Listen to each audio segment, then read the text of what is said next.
vài bàn có vỡ lúc mương miên yêu chùa mà ôm rẽ về về đông ghé to bre này là chùa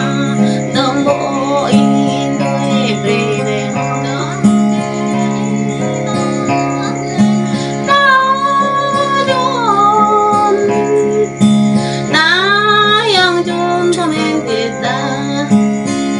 làm mi cục to trăm tới chuồn lòng mi phang to thêm làm mi phèn bóng nắng đời mai chuồn cũng phải có cả về rồi bỏ mà cho gấu bay về câu y ô chuồn mà cũng phải cao đi tới rồi ai bạc về tới ya ya ya rôm ai bạc về tới ba ya ai bạc về tới ba lim thang là chọn ai yêu người làm tôi rồi ai đây sáng tới qua ngày là chọn phải cao trong ôm bé làm ra ya sáng nay làm mi chọn ai đã ai tới cùng bé lại ba ngoài tới mẹ có bị bia rôm ô đi yom tan đời chọn và ngoan lắm nên tôi có ý là chọn áo bạc đời cả tí hàng ya đời bạc về gã na hàng yun là chọn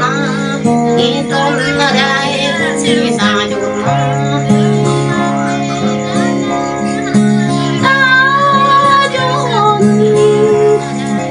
đã chọn của mình kết đã ghi năm chục lắm sao để chẳng tới chuồn nằm nhau đơm mua chuồn đi ta mùi xa bó tóc ơi tôm ta là chuồn áo bục xa bó lên đời chuồn cái nhăn đi hôm đánh này là chuồn làm gì cũng đang nhau tươi tươi ấy năm vào đáng phát ô tươi vì nghe yêu năm mà chuyện của tôi lon ô ghê nó chôn đã yang chôn của mình người ta đời đồn bị tan giờ hôm nay là chôn mà đời đang bị cha yêu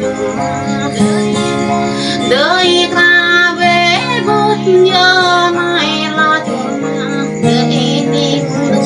ta giờ chôn ram kết pin yang ram tới cho phải cái bên y ya kết pin yang cái to cầu đắng đời cho yang rai thân to đây ngọt ta chôn mà nhớ có thao ta ghiền ai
đời